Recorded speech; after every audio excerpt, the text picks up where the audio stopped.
Sister দ্বারা আপনাকে বাণীটি পাঠ করার জন্য অনুরোধ করছি।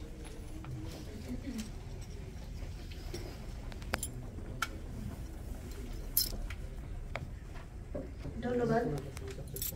সম্মানিত সুধী, সবাইকে বাংলা নববর্ষের শুভেচ্ছা জানিয়ে আমি মাননীয় প্রধান উপদেষ্টার বাণী পাঠ করছি। 14 এপ্রিল 2025 বাণী। শুভ নববর্ষ 1432। বাংলা নববর্ষের এই দিনে আমি দেশ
আসমানিরে দেখতে যদি তোমরা সবে চাও, অতিমধ্যে ছোট্ট বাড়ি রসুলপুরে যাও।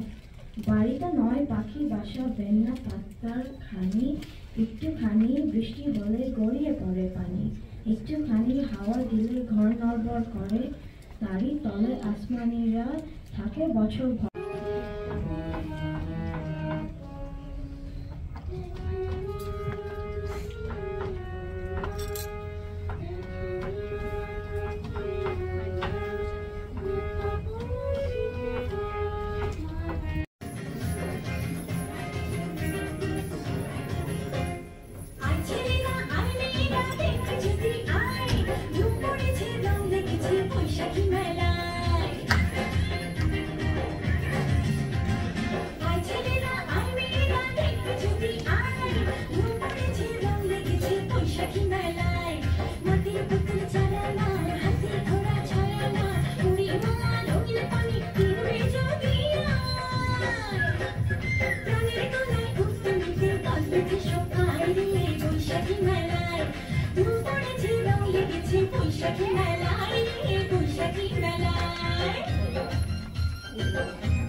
কেমনে পশিব গুহার আধারে প্রভাত পাখির গান, না জানি কেন রে এতদিন পর জাগিয়ে উঠিল প্রাণ, জাগিয়ে উঠেছে প্রাণ, পরে উথলি উঠেছে বাড়ি। ঘড়ি ঘুম থেকে উঠে বাগানের ও বনের বিভিন্ন প্রকারের ফুল সংগ্রহ করে, সেই ফুলের মালা তৈরি করে সাজায় এবং ফুলের একটা অংশ নদীতে বা ঘাটে বাসায়, যা সামাজিক মাধ্যমে হয়তো আপনারা দেখেছেন। ফুল বীজের পরের দিন অর্থাৎ 30 চৈত্র বাংলা সনের শেষ দিন পালন করা হয় মূল বীজ। এই দিন ঘরে ঘরে যে যা সামর্থ্য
সম্পূর্ণভাবে একটা সম্পূর্ণ বাংলাদেশের যত জনগোষ্ঠী আছে তাদের একটা তাদের উদযাপন, সেই উদযাপনটা আমরা প্রতি বছরই খুব উৎসবমুখর পরিবেশে পালন করি এবং আমরা মনে করি যে এটা আমাদের ঐক্যের একটা অন্যতম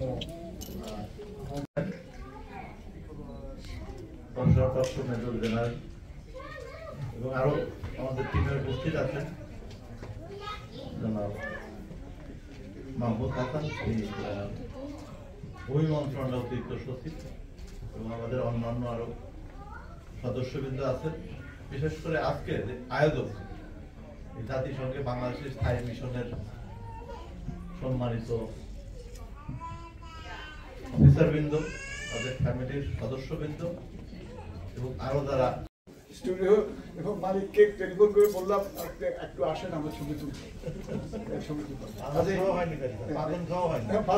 কিছুই হয় না, মেঘ না চাইতে বৃষ্টি আমাদের জন্য এই অনুষ্ঠানটা এখানে আসলে এরকম দেখবো, এরকম অনুষ্ঠান আমরা উপভোগ করতে পারবো ভাবতে পারি না।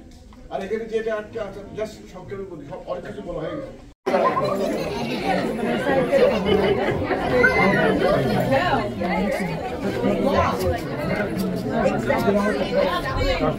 আমি স্যার ওই লং ডিস্টেন্সটা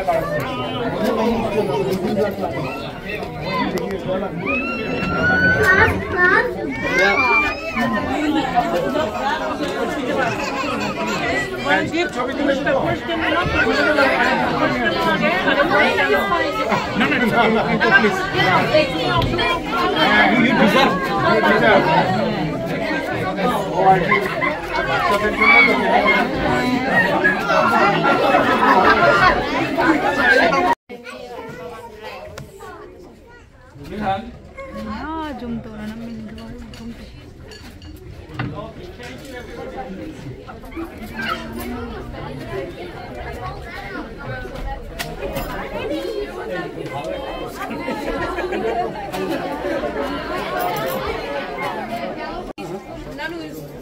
None has not studied it.